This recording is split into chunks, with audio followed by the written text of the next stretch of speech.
If you remember Canada in the 1960s, you remember Clairtone, the long rosewood stereo with two black globes floating at each end, the most beautiful thing in any room lucky enough to hold one. It was the stereo Frank Sinatra kept at home, the one Hugh Hefner installed in the Playboy Mansion, the one that turned up in the movies beside the biggest stars in the world. A company from a Toronto suburb had made the most glamorous sound machine on the continent, and won a design medal in Milan to prove it. It conquered America. It conquered Hollywood. It built itself the largest furniture factory in the country. And then, in barely a decade, the whole empire vanished. The founders in exile. The factory gone silent. How does the most celebrated thing the country ever made disappear almost as fast as it arrived? What happened? Chapter 1. The Showpiece in the Snow. The story doesn't begin in Nova Scotia.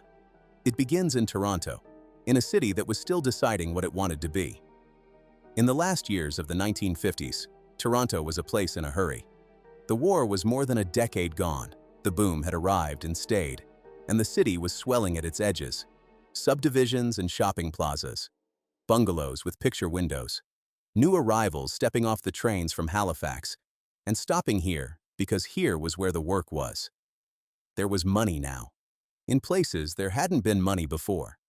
And there was a hunger that went with it, for the new, the modern, the things that announced you'd made it in a country that didn't ask too many questions about where you'd come from. Into that hunger walked a young man with an accent and an idea. His name was Peter Monk. He was barely 30 years old, an electrical engineer by training and a salesman by instinct. And in a small workshop, he was building something that didn't really exist yet in Canada. High-fidelity stereo equipment, assembled by hand, for people with the money to want the very best sound in their living rooms. He was good at it. The sets worked. They sounded magnificent. But Monk had understood something that most of the men in the electronics trade hadn't. And it was this understanding, more than any circuit he ever soldered, that would carry him to the top of Canadian industry, and then over the edge of it. The electronics, he realized, were only half of it. The other half was how the thing looked sitting in your home. A stereo wasn't a tool. It was furniture. It was the most expensive object in the living room, and people wanted it to be beautiful. Wanted it, in fact, to say something about them to anyone who walked through the door. Monk could build the guts. What he needed was a cabinet worthy of them. And that need would lead him to a partner, to a product that would end up in the Royal Ontario Museum, and eventually to a factory 2,000 kilometers east, in a Nova Scotia coal town that had never built anything like it, and never would again. For a few bright years, the company these two men founded would be the most glamorous thing Canada made. Frank Sinatra would own one. Hugh Hefner would put one in the Playboy Mansion. And then it would be gone. The founders driven into what one of them called exile. The factory standing silent in the snow with its assembly line stopped, and the man who built it branded across the country not as a great Canadian success story, but as the worst kind of failure, the kind that loses other people's money. But all of that was years away. In Toronto, at the end of the 50s, none of it had happened yet. There was only the young man, the workshop, and the idea. Chapter 2. The Boy Who Came Off the Train.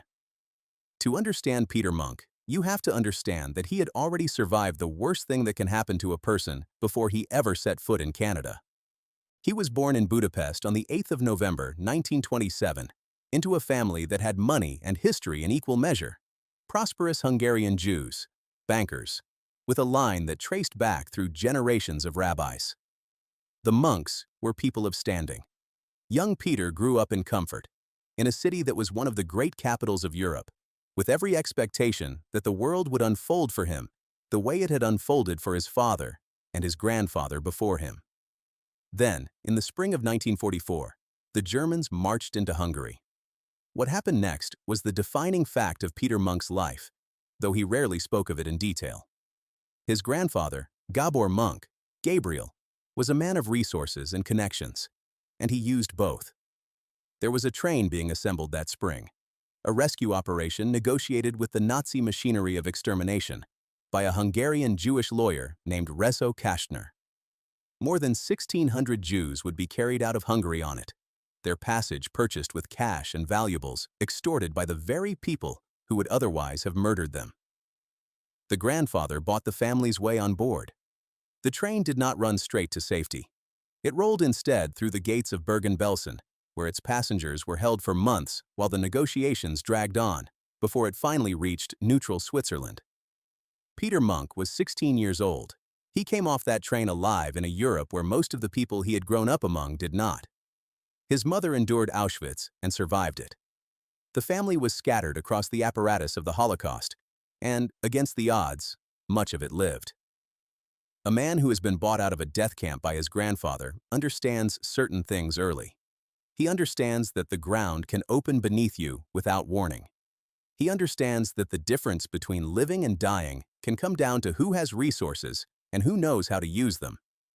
And he understands, perhaps above all, that nothing is owed to you, that the world does not hand you a place in it, and that if you want one, you take it.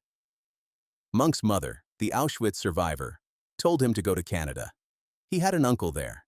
So in 1948, at the age of 20, Peter Monk arrived in a country he had never seen, where he did not speak the language, where, as he later put it, he didn't know a single soul. He nearly squandered his chance before it began. He had tuition money, and he took himself to New York, and he spent a good deal of it entertaining a young woman, an education of a different kind. By the time he came back to Canada, he was broke. So he did what thousands of new arrivals did in those years. He went to the land. Near Delhi, in southwestern Ontario, he picked tobacco through the harvest season. Brutal, stooping work in the heat. He remembered it without bitterness, almost with affection. He was, he said, living in a haystack and earning $13 a day. It was enough. It got him to the University of Toronto, and in 1952, he walked out of it with a degree in electrical engineering. The Canada that took him in was, in those years, remaking itself out of arrivals like him. The displaced of Europe were coming by the hundreds of thousands, survivors, the stateless, people with no home left to return to, and a great many of them landed in Ontario and built new lives from the studs up. Monk was one face in that flood, distinguished mostly by the size of his appetite. Others wanted a steady job and a roof. He wanted an empire, and he had already decided that the road to it ran through an unlikely thing, the post-war middle class and its sudden hunger for sound. He never lost his sense of what the country had given him. Decades later, an old and very rich man, he would say it plainly.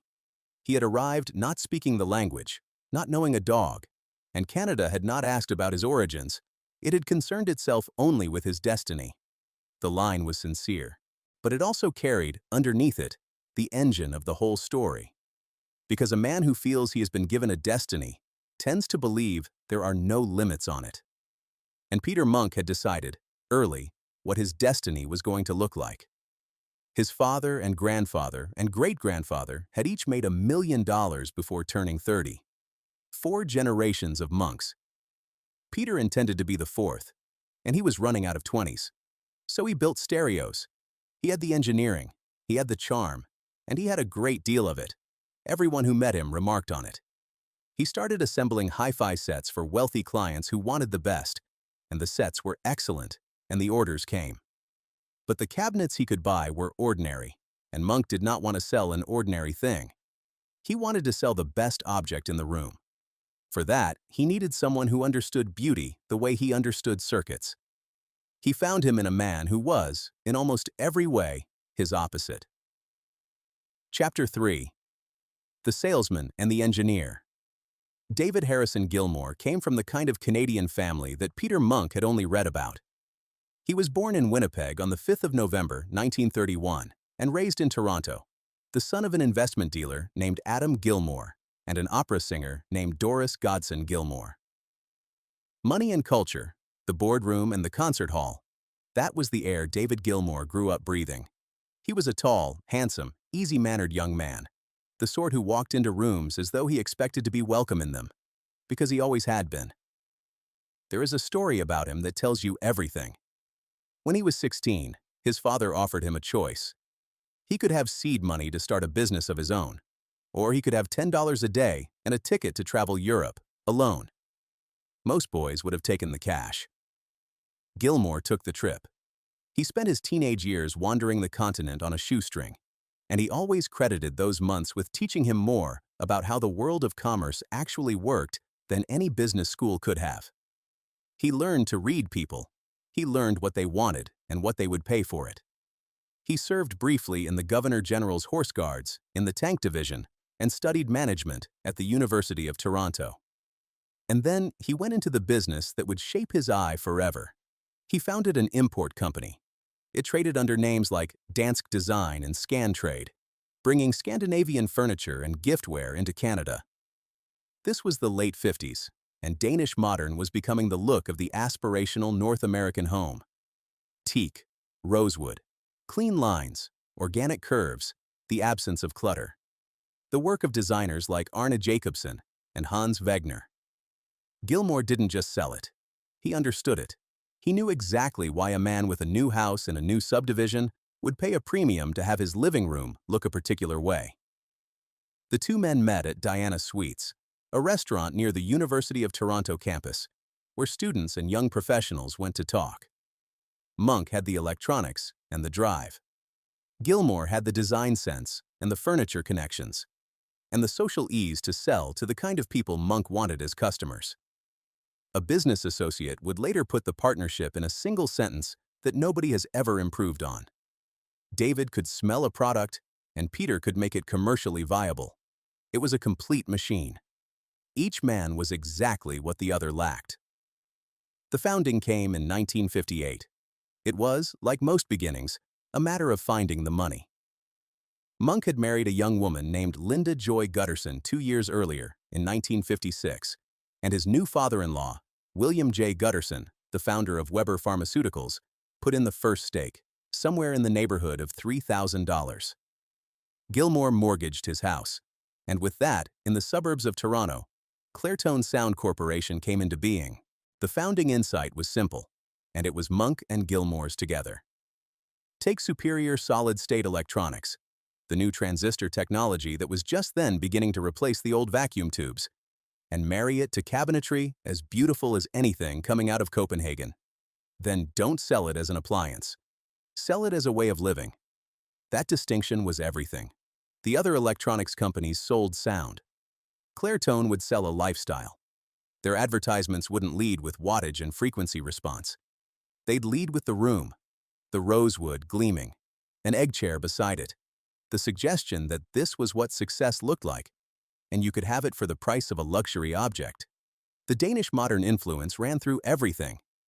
Where the competition showed you a machine, Clairtone showed you the life you wanted. It was a brilliant idea. And it had one quality that would define the company right to the end. It was an idea about appearances, about aspiration, about the gap between what something cost to make and what someone would pay to be seen owning it. That gap was where the money was. It was also, though no one could have known it yet, where the danger lived. Chapter 4. Listen to Sinatra. The first products came quickly. There was a monophonic set, the 100M, designed in 1958. It was never put into production. But the stereophonic version that followed, the 100S, did something no Canadian stereo had done before. In 1959, it won a design award from the National Industrial Design Council. That award mattered more than it might sound. Clairtone was a tiny company, barely a year old, going up against an industry of giants. The American titans like RCA and Zenith, the Japanese manufacturers beginning their long march into the North American market, all of them with factories and engineers and advertising budgets that dwarfed anything two men in suburban Toronto could muster. A new name in that field was nothing. A new name with no track record, no scale, no reason for a customer to trust it over the brands they already knew. That was the first real threat Clairtone faced. Not a competitor, but irrelevance, the danger of being ignored. The design award was the answer. It said, in a voice the company couldn't yet afford to buy for itself, that this little Canadian outfit was making something the experts considered exceptional. Monk and Gilmore seized on it. They had understood from the start that they could not win by competing on the giant's terms. So they refused to. They wouldn't fight over specifications and price points. They would make the most beautiful, most desirable object in the category and wrap it in a story about glamour. And they would let the giants keep selling boxes. To tell that story, they did something audacious for a company their size. They went after the famous. In 1960, Clairtone opened a sales office in New York City. This was the second great threat, and the second one overcome. Because the prize Monk and Gilmore really wanted wasn't the Canadian market, large as it was. It was America. The United States was where the money was, where the glamour was, where a luxury brand could become enormous. But cracking the American market from Toronto was supposed to be impossible. The American consumer had never heard of Clairtone and had every reason not to care. The way through was celebrity, and the campaign Clairtone built around it became legendary in Canadian advertising. The line said it all. Listen to Sinatra on Clairtone stereo. Sinatra does. It was true. Frank Sinatra owned Clairtones, more than one, and by some accounts, handed them out to his Rat Pack friends as gifts. When the company's signature console arrived a few years later, Hugh Hefner installed one in the Playboy Mansion, and it appeared in the pages of Playboy itself in the summer of 1964. The great jazz pianist Oscar Peterson, a Canadian and one of the finest musicians alive, became a spokesman, and he meant it. He said his own music sounded as good coming out of a Clairtone as it did live. The company spent like a firm 10 times its size on making itself look like a firm 100 times its size. The fashion photographer Irving Penn, one of the most celebrated image makers in the world, shot Clairtone's promotional booklets. The advertising campaigns were created by Dalton Camp, the same man who served as the chief strategist for the Federal Progressive Conservative Party. This was not a stereo company advertising a stereo.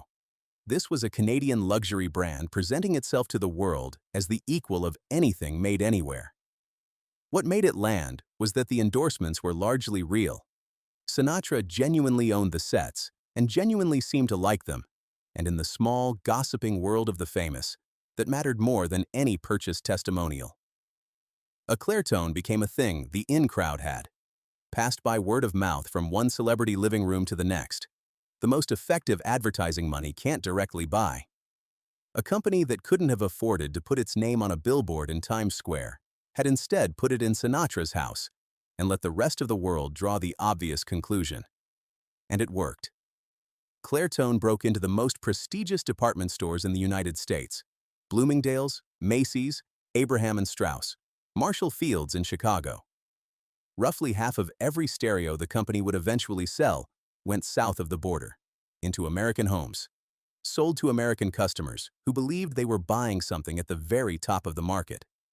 A company that had started with a pharmacist's $3,000 and a mortgaged house was now sharing display space with the finest names in American retail. Monk, never a modest man, would later describe the reach of it in a single boast that captured the whole strategy. Everyone, he said, knew about Clairtone. The Prime Minister had one, and if the local truck driver didn't have one, he wanted one. That was exactly the point. Clairtone had made itself into something people wanted before they could afford it, which is the most powerful position a luxury brand can hold. The company was small, but it no longer looked small. It looked inevitable. Chapter 5. The Object from Mars. And then, in January of 1964, Clairtone unveiled the thing that would define it forever. To build it, Monk and Gilmore turned to a man with no business designing a stereo at all. His name was Hugh Spencer, and he was a set designer for the CBC. A man who built worlds for television cameras, not consumer electronics. That was precisely why they wanted him. Spencer came at the problem with no assumptions about what a hi-fi was supposed to look like, and he challenged Clairtone's engineers in terms none of them had ever heard. He told them to imagine they were visitors from Mars, that they had never seen a Canadian living room, let alone a stereo set, and had to invent one from nothing. The first model he built was almost comic. It was a plain wooden box with tennis balls stuck to the sides, standing in for the speakers. But inside that absurd little mock-up was the most striking piece of industrial design Canada had ever produced. They called it the Project G. The G stood for globe. It was nearly 7 feet long. The body was book-matched Brazilian rosewood. The grain mirrored across the center line, so the whole thing read as a single sweep of warm, gleaming wood. It sat on a chromed steel base in the shape of a cross, and at each end, cantilevered out into the air, were 2 black spheres, sound globes, spun from aluminum, each one housing a Wharfedale speaker, and each one able to rotate as much as 340 degrees so the owner could aim the sound into any corner of the room. There had never been anything like it. It looked less like a stereo than like a piece of sculpture that happened to sing. It debuted at the National Furniture Show in Chicago in January 1964, and it stopped people cold. It listed for somewhere between $1,600 and $2,000, about the price of a small car. A new Ford Mustang that year cost $2,368. People were being asked to pay nearly the price of an automobile for a stereo, and the remarkable thing is that they did. Not many of them, though. The Project G was never meant to be a volume product. It was conceived as a halo, a showpiece, a statement of what Clairtone could do, designed to cast its glamour over the cheaper models that actually paid the bills. In the end, across the years from 1964 to 1967, fewer than 400 of the original Project G were ever built. It was, in the language of the car industry that Monk so admired, a concept car. Something to make people gasp and then go buy the sedan. In September 1964, the Project G won a silver medal at the Milan Triennale, the most prestigious design exhibition in the world. A stereo conceived by a Canadian television set dresser built in suburban Toronto had been honored in Italy alongside the finest design on earth. It found another stage too, the one Monk and Gilmore wanted most. The Project G began turning up in the movies, and not by accident. It sat in Dean Martin's Malibu bachelor pad in Marriage on the Rocks in 1965. It appeared alongside Tuesday Weld in I'll Take Sweden the same year, and in an episode of the detective series Mannix. And most famously of all, when Mike Nichols released The Graduate at the end of 1967, a Clairtone stood in the home of Mrs. Robinson. This was product placement years before the term was common. A beautiful object deliberately slipped into the frame of the culture so that audiences would absorb it without quite knowing they had. Decades later, the Project G would sit behind glass in the Royal Ontario Museum, a museum piece, an icon. A later version, the G2, would arrive in 1966, designed by Al Faux, a little smaller and a little cheaper. Its globes shrunk from 18 inches to 13. But it was the original that became legend. While the Project G was winning medals, the business behind it was climbing fast. Clairtone had gone public on the Toronto Stock Exchange in 1963, and the numbers were the kind that made the financial pages take notice. By that year, the company was selling something like 25,000 units annually, and at its peak, the factory ran around the clock to keep up. The growth was almost vertical. Sales had been $60,000 in 1958 the first year. By 1965, they would pass 11 million. From a haystack near Delhi to $11 million in sales. Peter Monk had made his million before 30, the fourth generation of his family to do it. He had crossed the border he'd set himself. And he had done it in a country that, less than 20 years earlier, he'd entered without a word of its language or a friend to his name. That was the company at full stride. Beautiful, glamorous, growing. The most stylish thing Canada made, with Sinatra in the ad copy and a silver medal from Milan on the wall. It looked unstoppable. It looked like the start of a Canadian empire. There was only one thing wrong, and almost no one could see it yet. For all the glamour, for all the 11 million in sales, the company was almost always short of cash. In 1963, its best early year, it had turned a profit of around $300,000 on roughly 10 million in sales. A thin margin for a company spending the way Clairtone spent. And the next year, even as the legend grew, the profit fell, because the cost of looking like an empire was eating into the money the empire actually made. It was a small thing, buried in the financial statements, Easy to ignore when Frank Sinatra was telling the world to listen to your stereo. But it was there, and it was about to meet an ambition far larger than anything Clairtone had attempted yet. An ambition that would carry the company 2,000 kilometers east into a dying coal town on a tide of government money.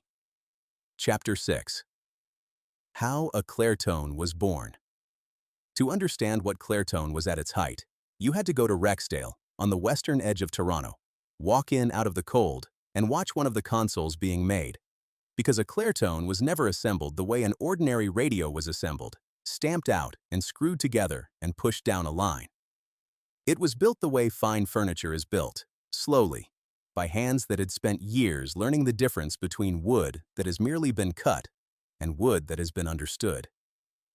The men and women who built them came in early, out of the Toronto dark, in the months when the city spends half the year frozen. They stamped the snow off their boots at the door and traded the cold for the warm, resin-thick air of the shop, and they picked up where the night shift had left off. Because by the middle of the 60s, the orders were arriving faster than the plant could fill them, and the building ran long into the evening to keep pace with a continent that had decided it wanted what Clairtone made. Inside, the place split cleanly in two, and the two halves might as well have belonged to different centuries. On one side was the wood shop, where the work was patient and old and done by feel. On the other was the electronics floor, where the work was precise and new and done under bright light. One half smelled of sawdust and lacquer. The other smelled of hot solder and warm metal. That a single company was trying to be expert at both of these things at once, master cabinet maker and master electronics manufacturer under one roof, was either the source of its genius or the seed of its undoing, and for a few good years, nobody had to decide which. It started as lumber.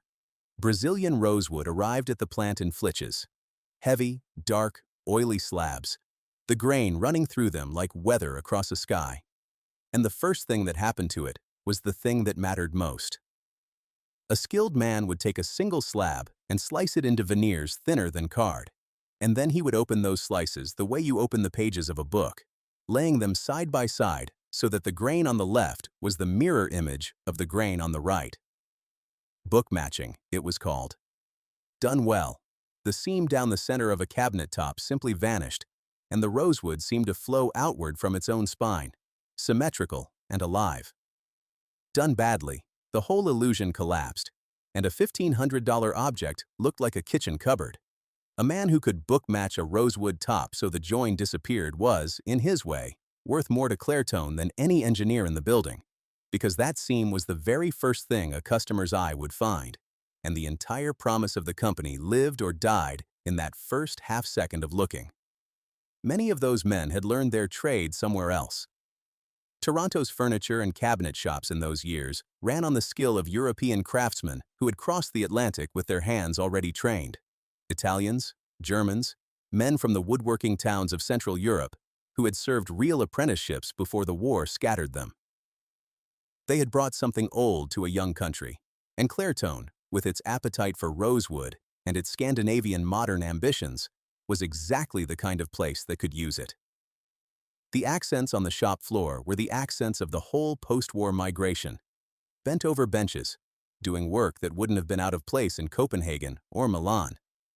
The air in the wood shop had its own particular character: sawdust and the sharp, resinous bite of lacquer, the smell that gets into your clothes and rides home with you on the streetcar. Outside, a Toronto winter morning could freeze your breath before you reached the door. Inside, the shop was warm and close and loud, and it smelled like a thing being made. The finishers worked the cabinets through coat after coat, hand-rubbing the lacquer between each one until the rosewood took on a depth you could fall into. Not a shine sitting on top of the wood, but a glow that seemed to come from somewhere inside it. It was slow.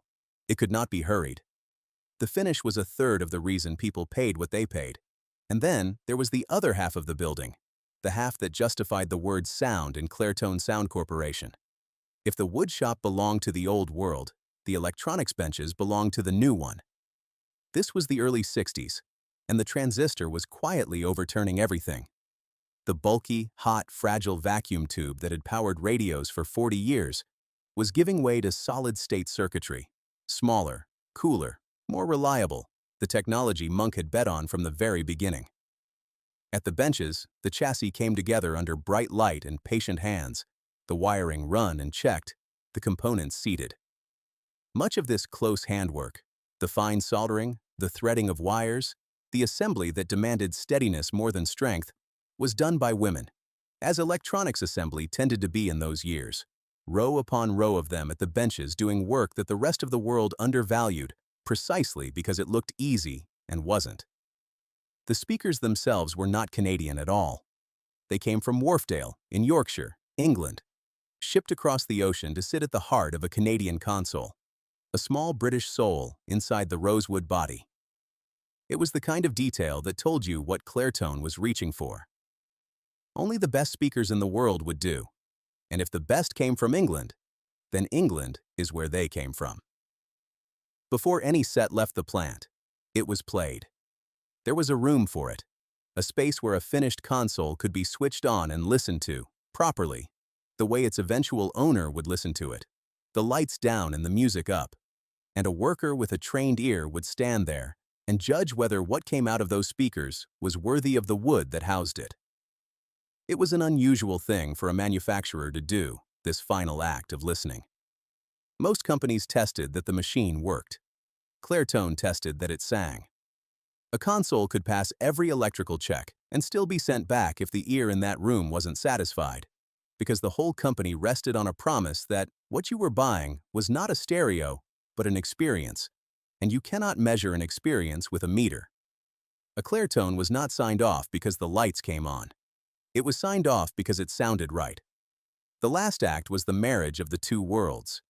The spun aluminum globes, those black spheres that made the famous consoles look like nothing else on Earth, were brought to the cabinets and mated to them, the speakers inside aimed out into the room. The chassis was set into the rosewood. The whole thing was assembled, inspected one final time, and then wrapped and crated and wheeled toward the loading dock, bound for a showroom in Manhattan or a living room in Forest Hill.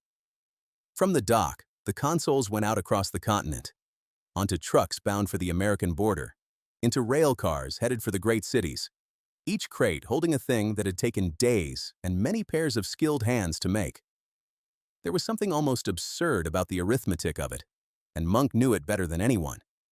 Every console that left the building had absorbed an enormous amount of careful, expensive, irreplaceable labor, and the only way the numbers worked was if enough people, in enough cities, were willing to pay a great deal for beauty.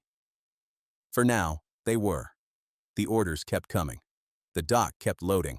And the strange, double-natured factory, half furniture house, half electronics plant, kept finding a way to be excellent at both, which was the trick the whole enterprise depended on, and which no one had yet been forced to admit might not survive being moved 1,000 miles to a place that knew how to do neither.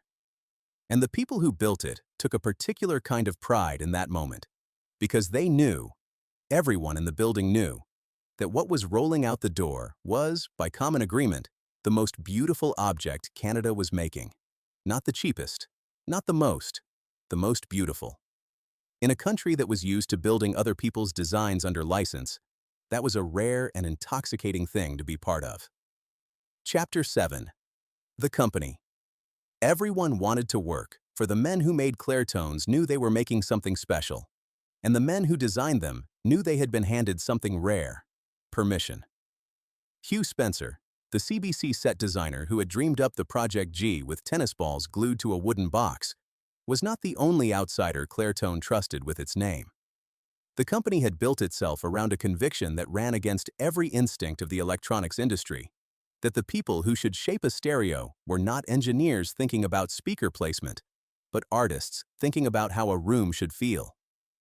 So Clairtone gave its designers the kind of freedom that designers spend whole careers hoping for, and almost never get. Spencer was told, in effect, to forget what a hi-fi was supposed to look like and invent what it ought to look like. The young designer Al Foe, who would refine the console into its second-generation form, worked in the same air of possibility. These were people being asked to make beautiful things and being trusted to know how. Word of that gets around.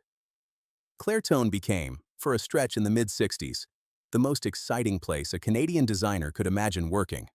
A small company punching so far above its weight that being inside it felt like being let in on a secret.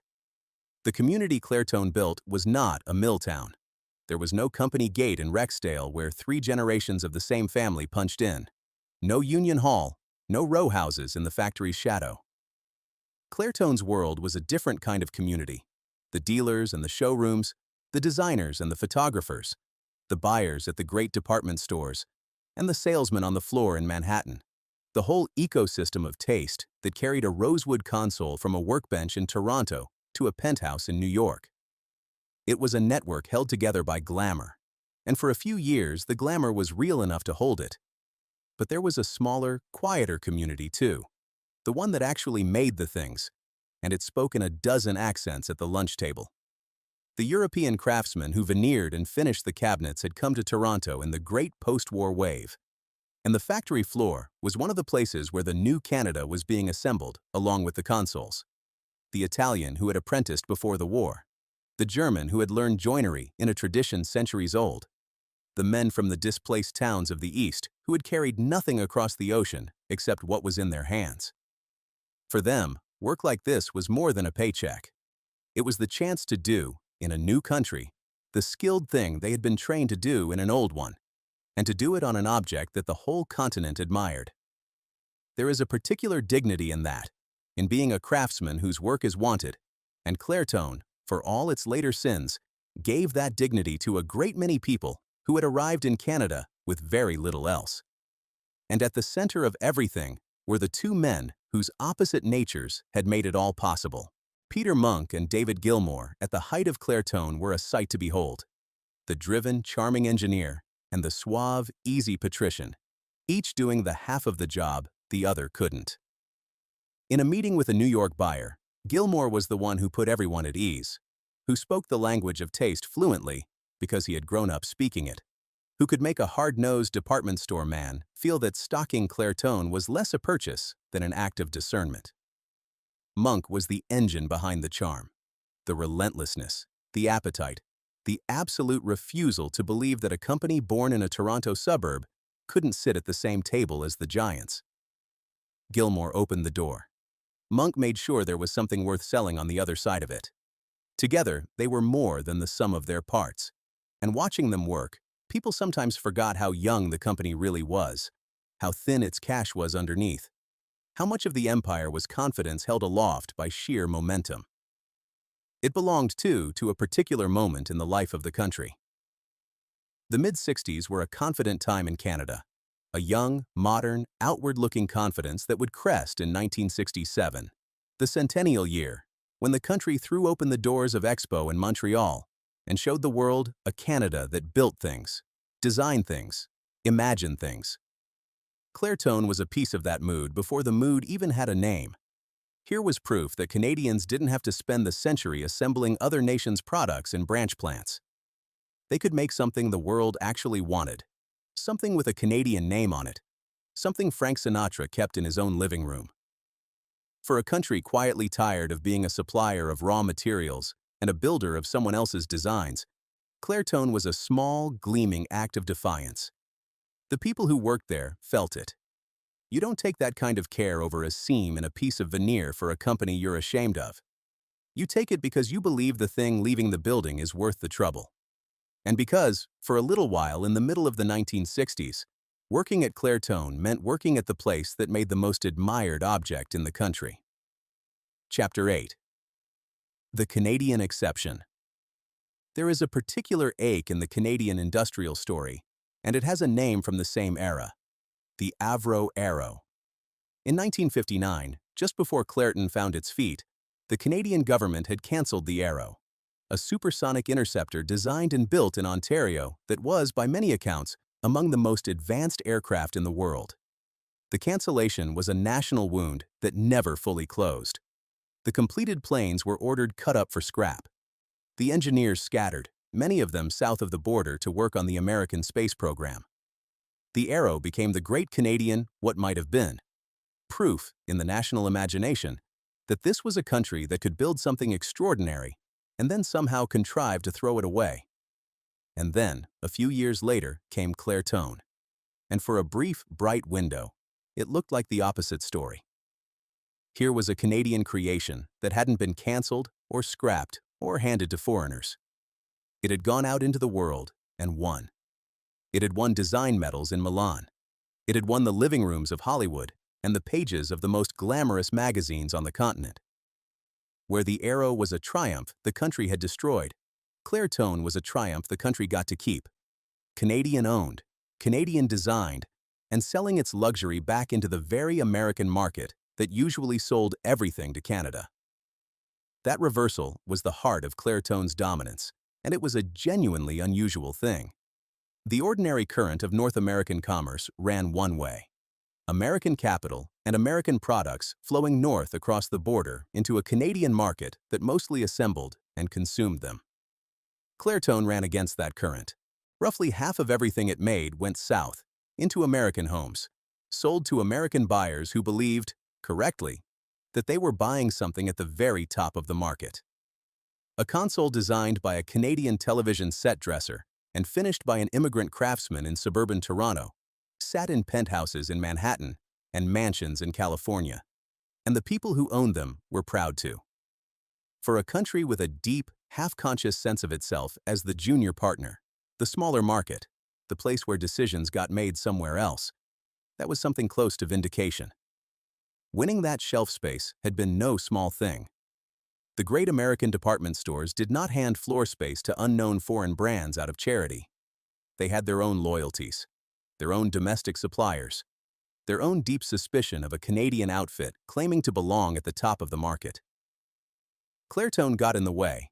It did everything, on glamour and nerve. The New York sales office gave it a foothold and an address that didn't sound like an apology. The Celebrity Association did the rest of the talking. A buyer at Bloomingdale's or Marshall Field's, who might have laughed a Canadian stereo out of the building, found it harder to laugh at the stereo Frank Sinatra kept in his own home, the one photographed in Playboy, the one that had won a medal in Milan. Clairtone had manufactured desire before it manufactured volume, and desire was the thing that pried open doors no Canadian electronics company had any business walking through. Once a console was on the floor, the rosewood and the rotating globes finished the sale. People stopped. People looked. People wanted it. The stock market loved it. Clairtone had become the kind of name that made the financial pages sit up. A glamour stock, a Canadian growth story, a company that seemed to be writing a new chapter every quarter. The press treated Monk and Gilmore as something Canada didn't produce many of. Homegrown business celebrities, young and stylish and successful. The founders of a brand that was beating the world at beauty. And it was precisely here, at the summit of all that confidence, that the fateful logic took hold. A company this dominant, this admired, this certain of itself, began to ask why it should depend on anyone. Why buy your electronic assemblies from outside suppliers when you were Clairtone? Why farm out any part of the process when you could bring it all under one roof? The woodworking and the electronics, and, in time, even the picture tubes for the televisions you were about to start building. Vertical integration, the textbooks called it. Make everything yourself. Control everything. Owe nothing to anyone. It was the natural thought of a company at the top of its powers. It was also the first step toward the cliff. Because to make everything yourself, you need a factory bigger than anything you have. And to build a factory bigger than anything you have, you need money you don't have. And in the mid-1960s, there was a place that was offering exactly that kind of money to exactly this kind of company, 2,000 kilometers east, in a part of the country where the work had run out and the politicians were desperate. Chapter 9. The Summit. By 1965, Peter Monk had everything he'd set out to get. He had made his million before 30, the fourth Monk in a row to do it, redeeming the promise he'd carried out of Budapest and across the ocean. He had a company the country admired and the financial press adored. He had built, out of nothing, in less than a decade, the most glamorous brand Canada had ever produced. The boy who had picked tobacco for $13 a day and lived in a haystack was now a man whose products sat in Frank Sinatra's living room, If you had stopped him on a Toronto street in that year and told him it would all be gone inside 5, that he would be pushed out of his own company, accused of cheating the people who trusted him, driven into what he himself would call exile, he would not have believed you. Why would he? Everything he had ever attempted had worked. That was the danger, though no one could see it as danger yet. It only had a pleasant name. They called it confidence. The confidence had a shape, and the shape was a building. Clairtone had decided to make everything itself, and that meant a factory. Not an expanded workshop, but a true industrial plant, vast and modern, capable of turning out cabinets and electronics and televisions all under a single roof. The vertical integration dream, made of steel and glass. And the company had found someone willing to pay for it. Not in Toronto, not in Ontario, where the skilled hands were, where the suppliers were, where the company already lived. The money was in Nova Scotia. In a province bled white by the long death of coal and steel, a government agency had been set up to lure manufacturing east with public money, to drag a struggling region into the modern economy by building factories and handing them to companies willing to come. And they wanted Clairtone. They wanted the glamour and the growth and the jobs, and they were prepared to put millions of taxpayers' dollars on the table to get them. The plant would rise in a dying coal town in Pictou County, a place called Stellarton, where the seams had run out and the men needed work, and electronics had never been built in the whole history of the county. To Monk, at the summit, it must have looked like the easy completion of a perfect story. Other people's money. A purpose-built factory. A grateful province. The final piece of the empire, paid for by someone else. There was a question buried in the offer, and it was the kind of question a man at the top of his powers doesn't stop to ask. The thing that made Clairtone Clairtone, the vanishing seams, the hand-rubbed finish, the ear in the listening room, the whole inheritance of skill that the European craftsmen had carried across the ocean. None of that existed in Pictou County. It couldn't be wired in along with the electricity. A coal town knew how to send men underground and how to pour steel. It did not know how to book-match rosewood or assemble a transistor chassis, because no one there had ever been asked to. You could build the most modern factory in Canada on a hillside above a played-out colliery, and you would still have to teach an entire workforce, from nothing, the trade that took the men in Rexdale years to learn. Monk, the engineer who understood circuits better than almost anyone alive, looked at the offer and saw a building and a check. He did not, in that moment, see the gap between what a thing costs to build and what it costs to learn. The same gap, in a crueler form, that the whole company had been quietly living on all along. But that reckoning was still to come. At the summit, there was only the magnificent view. That was the highest point. The view from up there stretched in every direction, and it showed him nothing of what was coming. 2,000 kilometers east, in a coal town where winter comes off the Atlantic hard and early, the foundations of the largest furniture factory in Canada were already going into the cold Nova Scotia ground. It would be a showpiece. It would be the proudest thing Clairtone ever built, and it would be the thing that killed it. Chapter 10. The Coal Town. The trouble didn't announce itself. It arrived the way trouble usually arrives in these stories, disguised as the best news the company had ever had. A few years before Clairtone went looking for a factory, the government of Nova Scotia had set up a machine for exactly this moment. It was called Industrial Estates Limited, IEL, a crown corporation created in 1957 under the progressive conservative premier Robert Stanfield, and its purpose was to do something a province in trouble does when it runs out of other ideas. It was built to buy industry. Nova Scotia was bleeding. The coal that had made Cape Breton and Pictou County was dying seam by seam. The steel that depended on the coal was dying with it, and the men who had spent their lives underground were watching the work disappear from under their feet. IEL's answer was to lure manufacturing east with public money, to build factories with taxpayers' dollars and hand them, ready-made, to companies willing to come. The model was an old-world one.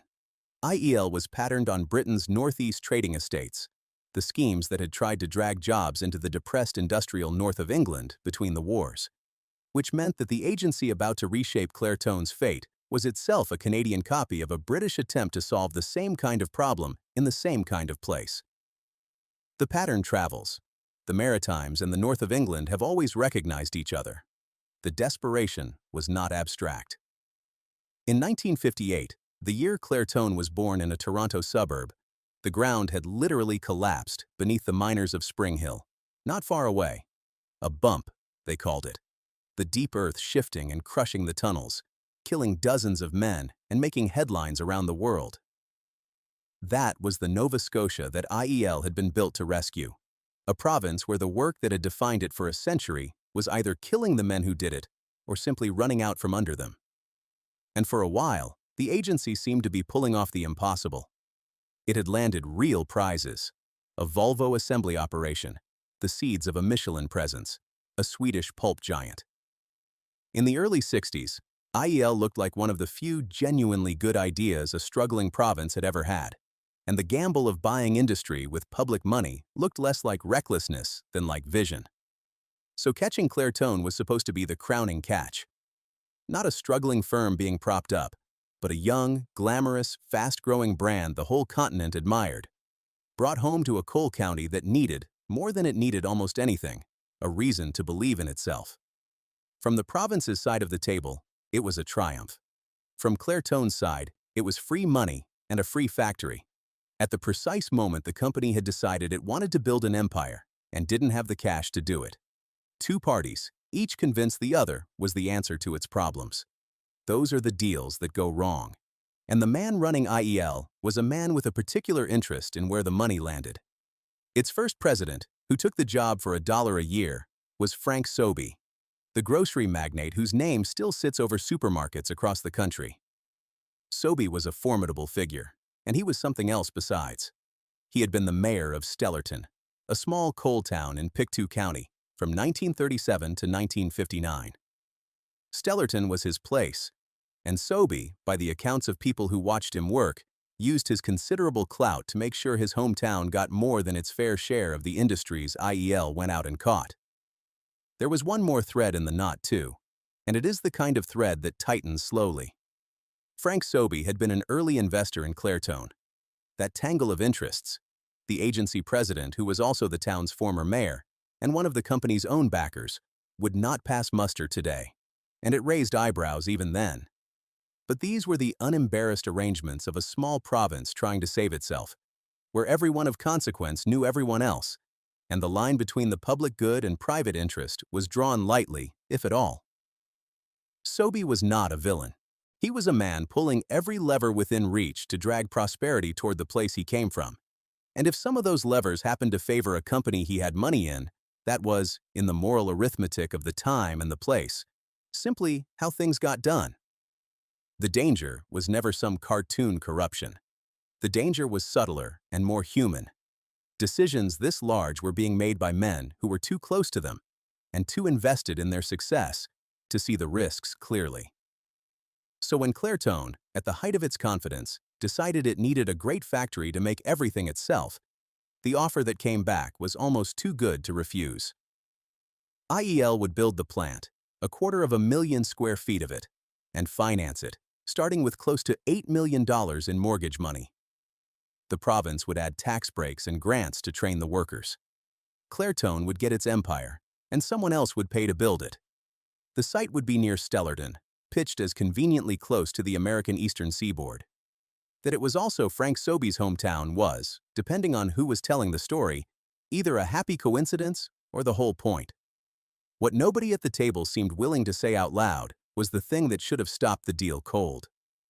Clairtone's genius lived in the hands of its people.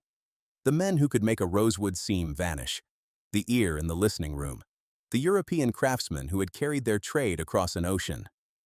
None of that existed in Pictou County, and none of it could be installed along with the wiring. This was a place that knew how to mine coal and pour steel. It did not know how to build a transistor chassis or finish a luxury cabinet, because in the whole history of the county, no one had ever needed to. You could put up the most modern factory in Canada on a hill above a played-out colliery. you would still have to conjure an entire skilled workforce out of nothing. And there was a second flaw, quieter than the first, and just as deadly. Clairtone had never, in all its glamorous years, been a company with money to spare. Its profits had always been thin, its spending always lavish, the whole enterprise running on momentum and the market's willingness to keep believing the story. A business built that way has no cushion. It cannot absorb a shock because it is already leaning into the wind. And now it was proposing to take on the single largest and most expensive undertaking in its history. 250,000 square feet of plant, a workforce to train from scratch, a second industrial discipline to master, at the far end of the longest supply line imaginable. The component suppliers were in Ontario. The skilled hands were in Ontario. The head office, the dealers, the listening room ears, the men who could make a rosewood seam disappear, all of them in Ontario. Stellarton offered a building, a check, and a grateful town. It could not offer proximity to a single thing the company actually ran on.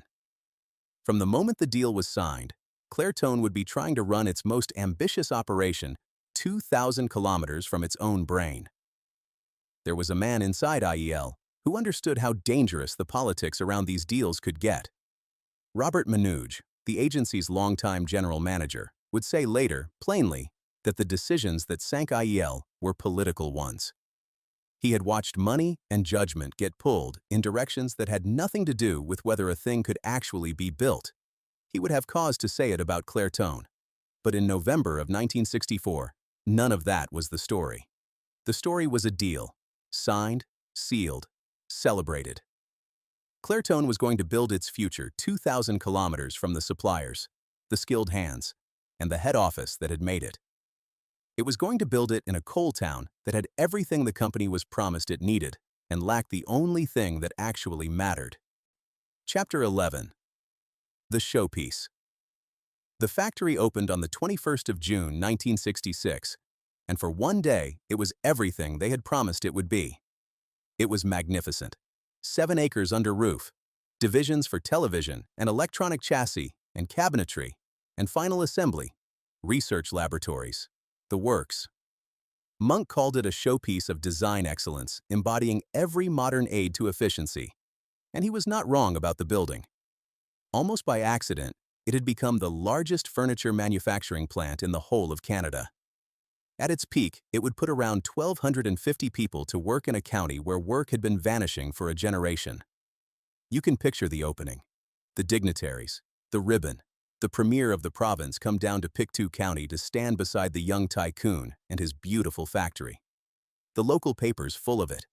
The men who had spent their lives underground, and their wives and daughters, looking at a building full of bright light and clean benches, and imagining that the long bad luck of the place had finally turned. For everyone in the room that day, it was the future arriving. Proof that a coal town could become something else, that the modern world had a place for Stellarton after all. Nobody standing on that floor in June of 1966 could have known they were attending the high point of a thing that was already failing. And it changed that county in a way that outlasted everything else Clairtone ever did. About 60% of the workers on the electronics assembly lines were women. And in a town built on coal and steel, where a job had always meant a man going underground or to the furnace, that was a quiet revolution. The plant's own resident physician was a young doctor named John Ham, who would one day become the premier of Nova Scotia. He remembered what the factory did to the place. They went, he said, from coal and steel to 2-income families. Women began to be considered a real part of the workforce. For the families who lived it, the Clairtone plant was the thing that pulled Pictou County into the second half of the 20th century. For the women who took those jobs, it was something their mothers had never had. A paycheck of their own. Work that didn't depend on a husband's shift underground or his place at the furnace. A spot in an economy that had always defined the word worker as a man. They learned to solder, to wire, to assemble, and for a few years they were part of building what the company genuinely believed, and was not entirely wrong to believe, was the finest electronics being made anywhere on the continent. Whatever else Clairtone got wrong in Stellarton, it got that right. It is the one thread of the whole story that never turned to loss. On the day it opened, Monk stood before Premier Stanfield, the man whose government had made the whole thing possible, and made him a promise. "Sir, we will not let you down." He meant it. That is the thing to hold on to. He meant every word. And almost from the moment the doors opened, the factory began to come apart in his hands. The problems were not the workers, whatever a later report would claim. The problems were everywhere at once, and most of them led back to the decision to be there at all. The roads into the plant were so bad that finished stereos and televisions were shaken to pieces on the way out, arriving at dealers damaged before anyone had touched a dial. A part that took a single day to arrive in Rexdale could take several weeks to reach Stellarton, and a factory waiting weeks for parts is a factory standing still. Inventory went missing.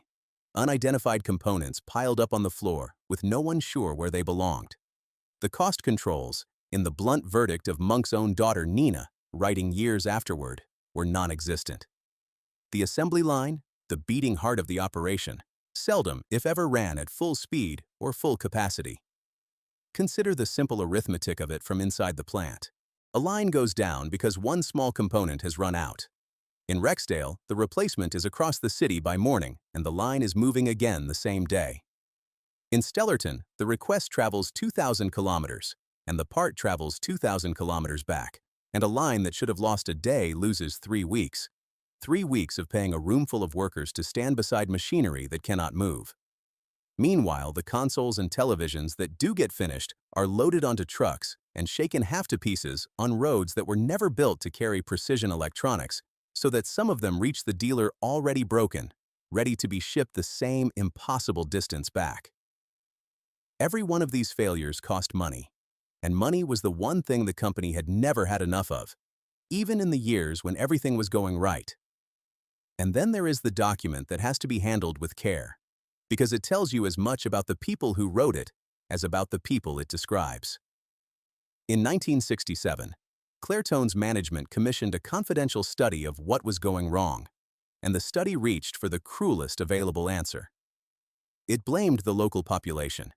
It described them as not geared to the manufacturing frenzy, invoked the welfare rolls, and compared Pictou County to Appalachia, where, it sneered, the third generation was already on relief.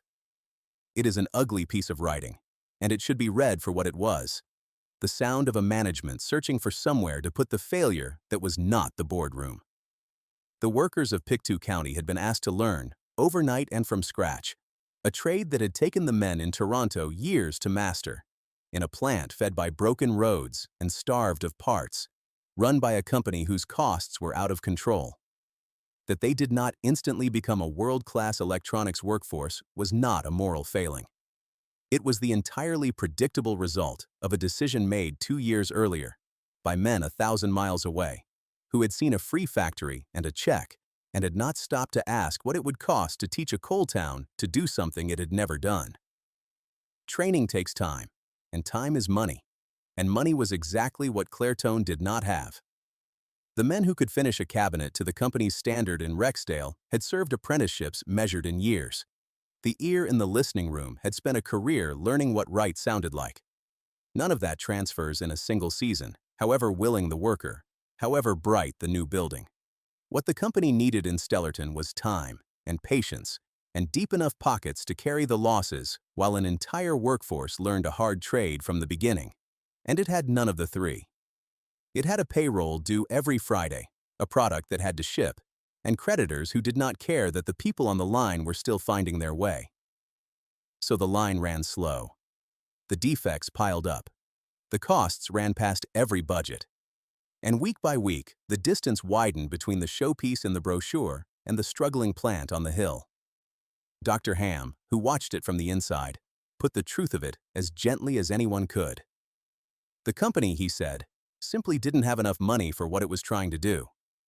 There was a challenge each and every week just to make the payroll. A challenge every week to make the payroll. In a brand new, taxpayer-funded showpiece that was supposed to be the crowning achievement of the most glamorous company Canada had ever made. The gap between the promise and the reality was already a chasm. And Clairtone was about to leap into it. Chapter 12. The Color Gamble.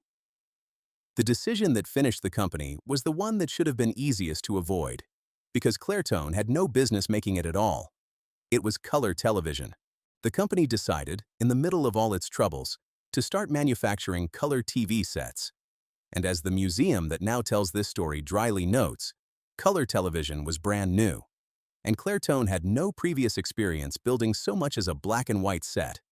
They were going to leap straight to the hardest, newest, least forgiving product in consumer electronics, in a plant that couldn't yet reliably build the stereos it already knew how to make. The logic, if you stood close enough to it, was almost seductive. Color television was the coming thing. The company that owned the living room of the future would own a fortune, and Clairtone already knew how to make beautiful objects for the living room. Surely a color set was only a stereo with a picture. From the boardroom, with the confidence that had carried the company through every previous gamble, it looked less like a leap than a logical next step. But a color television in 1966 was not a stereo with a picture. It was one of the most complex mass-produced objects on Earth, demanding a manufacturing precision that the best-run plants in America and Japan were still struggling to achieve. And Clairtone proposed to learn it in a coal town, on broken supply lines, with a workforce that was still learning to build radios. The confidence that had once been the company's engine had become the thing steering it off the road. The set itself, like everything Clairtone touched, was beautiful. They called it the GTV, and they gave it to a designer named Tony Mann, who shaped it into something that echoed the famous tulip chair. A cast aluminum pedestal base, a body of rosewood and leather, an object that looked like the future. It listed at around $1,150, roughly twice the price of an ordinary television, and it used the newest picture tube technology available, which also meant the least reliable. The first sets ran over budget and underperformed, and Clairtone marketed it the way Clairtone marketed everything, with style poured over the cracks. There is a commercial, directed by the cinematographer Frank Spies, in which Monk and Gilmore themselves go driving a 1936 Pierce Arrow convertible across the Brooklyn Bridge with a Clairtone color set propped in the back seat. Two founders, a vintage car, the New York skyline, and a television they could barely build.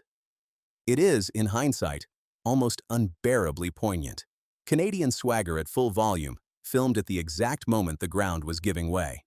Because the bet was not just risky, it was mistimed. The North American market for color television would not truly take off for several more years. Clairtone had arrived early to a party that hadn't started, carrying the most expensive product it had ever attempted, and the sales were exceedingly poor. The numbers tell the story without any help. In 1967, the company's losses ran past $6 million. Look closer, and it gets starker. For the 6 months ending in June of 1967, Clairtone lost $799,000, against a loss of just $91,000 for the same stretch a year before. A nearly tenfold collapse in 12 months. Every color set that left the Stellarton line in those months was, in effect, sold at a loss the company could not afford. Built on technology it had never mastered, in a plant it could barely run, for a market that did not yet exist. It was the logic of a gambler who keeps raising the stakes because folding means admitting how much he has already lost. And Clairtone could not fold. Too much had been promised. To the province, to the town, to Stanfield on the factory floor. For anyone to say out loud that the whole Eastern adventure had been a mistake. So they kept building televisions almost nobody was buying, and the hole got deeper, and the only question left was who would finally call the game. And here the story bends in a way that complicates the easy verdict of founder Arrogance, because the color television gamble may not have been entirely Clairtone's idea. Robert Manooge, the IEL general manager who knew how political these things had become, stated that the financing had been made politically contingent on producing color TVs. The same kind of interference, he believed, that had wrecked another doomed Nova Scotia megaproject, the heavy water plant at Glace Bay. If Manooge was right, then the decision that killed Clairtone was not simply the hubris of its founders. It was the price of the government money, strings pulled tight around a company that had taken the deal and now had no room to say no. And if that is true, and Manoj was not a man given to wild claims, it reframes the entire disaster. It means the color television gamble that drained away the last of Clairtone's strength was, at least in part, the cost of admission for the government money that had lured the company east to begin with. Take the check, take the strings. On that reading, the province did not merely fund Clairtone's most reckless decision. It may have required it, wanting the prestige of a Nova Scotia factory making the televisions of the future, and willing to push a struggling company past the edge of its competence to get it. There is no way now to weigh exactly how much was Monk's ambition and how much was political pressure. The likeliest truth is that they fed each other, a confident man and a demanding patron, each encouraging the other toward the cliff. There was one more distraction, and it belonged firmly to the founders. Encouraged by Sobe, there was a scheme, short-lived, half-formed, to assemble Japanese Toyotas in Cape Breton. For a brief moment, Peter Monk imagined himself an automobile magnate as well as an electronics king. His daughter would write, years later, that this ambition hastened Clairtone's downfall, that there simply wasn't enough money or managerial talent to go around, and chasing cars while the stereo company burned was exactly the kind of overreach that a man at the top of his confidence makes without quite noticing. Consider the shape of that. Here was a company that could not reliably get a part to its own assembly line in Stellarton, that was losing millions on a television it had no business building. And its founders were entertaining a plan to start manufacturing automobiles at the other end of the same struggling province. The appetite that had built Clairtone, the refusal to believe any goal was out of reach, had not gone anywhere. It had simply stopped being a strength. The same hunger that drove a refugee to build an empire was now driving him to scatter his attention across a continent, while the thing he had actually built came apart in the cold. A last hope flickered. There were serious talks about the American sewing machine giant Singer stepping in to take the company over, a rescue that might have folded Clairtone into something large enough to absorb its losses and steady its supply lines. For a while, it looked possible.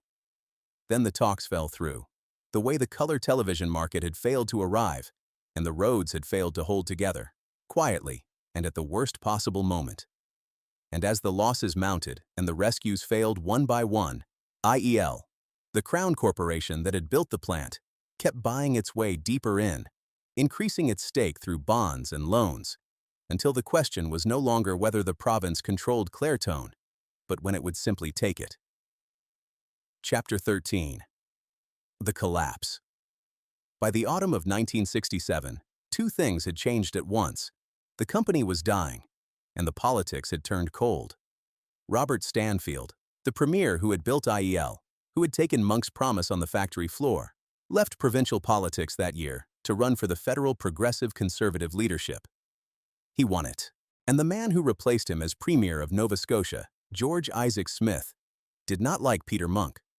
The dislike was personal, and its origin was almost absurdly small. On a business trip to San Francisco in 1965, Monk had told Smith, to his face, that he was a boring speaker. Smith did not forget it. Now Monk's survival depended on a man he had insulted. It is a small and human and almost stupid reason for an empire to die. But power is personal, and Monk had spent a charmed life assuming that his charm would always carry the room. In George Smith, for the first time, he met a man it didn't work on, a man holding the province's 84 cents on the dollar and a long memory of being called dull. At a board meeting on the 27th of August, 1967, Monk and Gilmore were made to accept terms dictated by Smith. They ceded control of Clairtone to IEL in exchange for a $2 million cash injection, the money the company needed to keep breathing. It was a surrender, and everyone in the room knew it. The two men who had built the most glamorous company in Canada signed away control of it to keep the doors open one more season, trading the thing itself for the cash to postpone its death. There was no version of the deal in which they walked out whole. There was only the choice between losing it slowly and losing it all at once. In October, IEL formally took control. The new financing, stacked on top of the $10 million the province had already spent, raised the government's voting interest from 34% to 84%. The company Monk and Gilmore had built from a pharmacist's $3,000 now belonged, in all but name, to the province of Nova Scotia. The two founders stayed on, briefly, as directors. They were frozen out almost at once. There is a single image that captures the end of it. In March of 1968, Peter Monk came back from a skiing trip in Europe and walked into his own company. There was a new chief executive sitting in his office. His files had been moved down the hall to a smaller room. He had not been told. That was how he found out. By August, consulting contracts had reduced both men to advisors with 18 months to run and no power at all. From the height of it, the medal in Milan, Sinatra in the advertisements, the most admired object in the country rolling out the door, to a man finding his files moved into a smaller room had taken only a few years. Clairtone had risen faster than almost any Canadian company of its time. It came apart at the same speed, as though the momentum that had carried it up could only reverse itself, never simply stop. And then came the accusation that would shadow Monk for the rest of his life. He was charged, in the court of public opinion, with having sold his Clairtone shares before the company's terrible 1967 results became public, with getting his own money out before the people who trusted him learned the truth. The matter was settled out of court. No public record shows that Monk was ever criminally charged, convicted, or formally cleared. His defenders insisted the accusation was false, that he had been wrongly painted as a man who dumped his stock ahead of the crash. The granular facts, the share counts, the dates, the terms, survive mostly in a single book written a decade later. What survives more durably is the stain. Whether or not he did anything wrong, the country decided he had. His daughter put the public verdict in one devastating line. Overnight, her father was being hailed no longer as a great Canadian success story, but as an abject failure who had stolen money from the government. Whether the specific charge was fair almost stopped mattering. The country had lent its money and its hope to a glamorous young man, and the money was gone, and a story was needed to explain it. He made an easy villain, the refugee who had arrived with nothing and gotten rich, and then, the story went, gotten his own money out while the provinces burned. The truth was more tangled and less satisfying. A company killed by distance and politics and overreach all at once, in which the founder's exact conduct on the stock market was one strand among many. But tangled truths don't travel. The simple, damning version did. What followed was not a collapse so much as a long humiliation. Under government ownership, the company limped on. By March of 1970, it belonged entirely to the province. It pivoted to cheaper goods. There was a little transistor radio, the mini hi-fi. That year, the company lost $19 million, swallowed by the Nova Scotia taxpayer. The Clairtone branded production stopped in 1970. The plant stayed open to make unbranded goods for department stores, the most beautiful name in Canadian electronics, reduced to a private label. The rosewood was gone. The globes were gone. The name went on to whatever the plant could still manage to turn out, for whoever would still buy it. At the grand opening in 1966, 2,000 jobs had been promised. By the end of 1970, around 40 workers were left on the line. 40, from 2,000.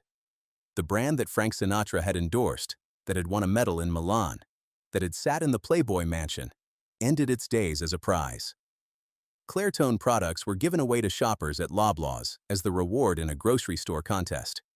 The stock was delisted from the Toronto Stock Exchange in 1971. The company effectively closed in 1971 or 1972.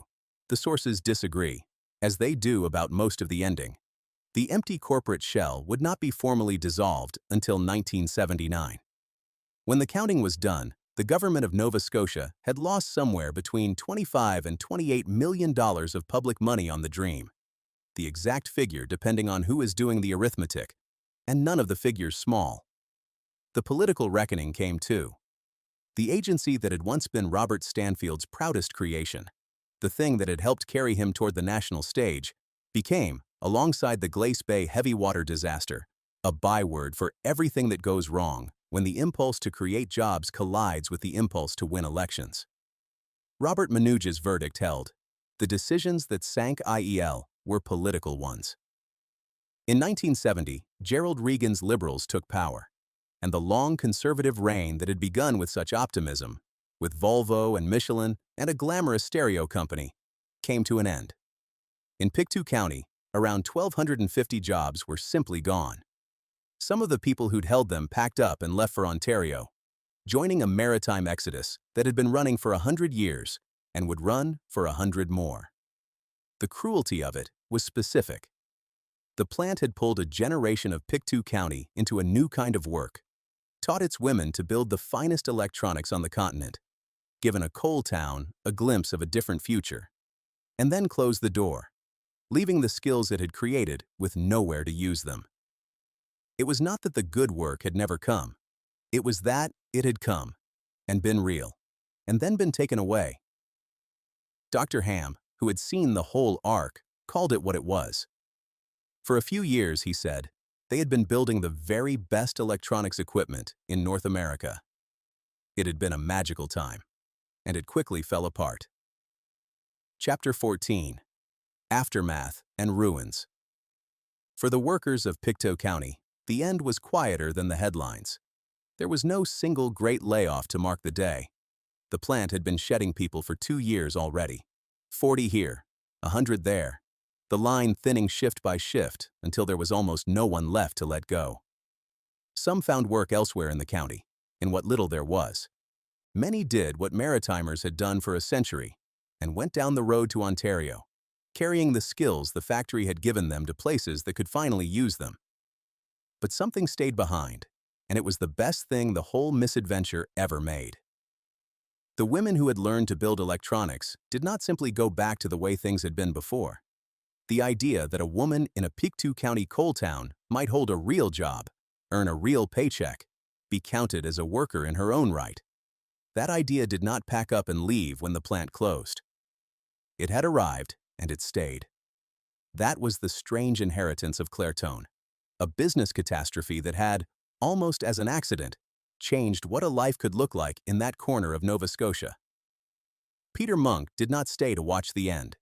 He and Gilmore decamped to London, branded failures, and they did what men of that temperament do. They started again. Years earlier, almost on a whim, the two of them had bought a hotel in Fiji for $250,000. Now, with Clairtone behind them, they turned that single hotel into the Southern Pacific Hotel Corporation. Dozens of resorts scattered across the South Pacific and Australia. The 1973 oil shock nearly destroyed Monk all over again. A canceled deal to build a resort beside the Egyptian pyramids dragged him into a long arbitration against the Sadat government, which he eventually won. And in 1979, he came home to Canada, where Bay Street, by his own bitter account, treated him like a fugitive and a loser, the man who had lost the government's money. He was not finished. He founded an oil company in 1980, pivoted it to gold, and built Barrick Gold into the largest gold mining company in the world. He gave away hundreds of millions. The Monk School of Global Affairs, the Peter Monk Cardiac Center, the debates that carry his name. He died in March of 2018 at the age of 90, one of the most celebrated businessmen the country has ever produced. But Clairtone never left him. He called it the single most formative experience of his life, precisely because it had been so traumatic. He called it his first love. A man who knew him well, the writer Peter C. Newman, said that everything Monk did afterward was driven by 3 things: restitution, redemption, and revenge. The boy who had been bought off a train, who had decided that Canada had handed him a destiny. The loss of Clairtone was the wound underneath the whole rest of the legend. David Gilmore, the patrician half of the partnership, prospered too. He bought a Fijian island, built a luxury resort on it, and in 1996 launched a brand of bottled water from a Fijian spring, Fiji Water, which became one of the best-known imported waters in the world before he sold it in 2004 for a reported $50 million. His life carried a grief no fortune could touch. His only child, Erin, was murdered in her Toronto apartment in 1983 at the age of 22. He died in June of 2023 at 91. And the factory? The factory still stands. It did not become a romantic ruin. It became, of all things, a warehouse, used by Sears, then for storage, the most advanced electronics plant in Canada, reduced to holding boxes. Then in 2014, the town sold it for $500,000 to a cannabis company, which poured some $20 million into renovating it and turned it into a marijuana growing facility, licensed in 2019, promising a couple of hundred jobs. The walls that had once held assembly lines bound for the Playboy Mansion now held grow lights. And then that, too, ended. The operation was slated to close at the start of 2022, another boom hollowing out into another bust inside the same building. The factory has spent more than half a century being filled with someone's bright new future, and then emptied again. In the winters, the snow comes off the Atlantic the way it always has, and it drifts against those walls. And the cold works at the concrete the way it works at everything in Nova Scotia, patiently, season after season, freeze and thaw. The boreal edge of the country presses in around the parking lots. The building outlived the company, outlived the brand, outlived both the men who built it. It is still there, on its hill above the old coal seams, waiting for whatever gets promised to it next. Whatever comes, the pattern is set. Someone arrives with a bright new future, the walls fill, and then, in time, they empty again. The consoles outlived everything too, but differently. A Project G, restored, now sells for tens of thousands of dollars. One of the rarer models has been listed at $32,000. The Royal Ontario Museum keeps one behind glass. A San Francisco museum acquired another for an exhibition about the art of sound. The object that was built in tiny numbers as a showpiece that almost no one could afford when it was new has become exactly what Hugh Spencer dreamed it might be. A work of art, preserved, studied, revered. There is a hard arithmetic hidden in that. The province poured tens of millions of dollars into a factory meant to mass-produce these things by the thousand, and got back a closed plant and a generation of lost work. And yet, the handful of consoles that survive, the ones that were never about volume at all, have quietly appreciated into small fortunes. Clairtone was never going to make money selling beauty by the truckload to a coal town payroll. It only ever made sense as what it began as, a tiny number of perfect objects, made slowly, for people who would pay anything to own one. The tragedy was not that the consoles were worthless. It was that the company spent itself to death trying to make too many of something that was only ever meant to be rare. The company that made it could not survive. The thing it made will outlast us all. Chapter 15. What remains? There is a county in Nova Scotia where two stories sit close together, and together they tell you something the country has never quite managed to stop repeating. One is Clairtone, a factory built with public money and political hope, promising salvation to a place the modern economy had left behind, ending in lost millions and an empty plant. The other came 20 years later and a few kilometers away, at a coal mine called Westray, opened with the same kind of government backing and the same kind of promises, where in 1992 an explosion killed all 26 men working underground. Different decades, different industries, the same shape, a region desperate for work, a grand project promising to provide it, decisions made by people who would not have to live with the consequences, and a community left holding the loss. Clairton was the gentler tragedy. Nobody died. What was lost was money and reputations, and a beautiful idea about what a small northern country could build if it tried. But it was a real loss all the same, and it fell hardest on the people who had the least say in it, the workers of Pictou County, who learned a trade they were told they couldn't learn, in a plant they were told would last, and who watched it close anyway. The historians have a phrase for what happened to Peter Monk and his company. Tall poppy syndrome, his daughter called it, the old colonial habit of cutting down the ones who grow too high. Maybe that is part of it, but the truer story is the one Monk himself told, in a rare moment of taking the whole weight onto his own shoulders. He had all the responsibility, he said. He was the boss. He got wiped out. He got fired. It was never just one thing that brought Clairtone down. Not the government alone, with its money and its political strings.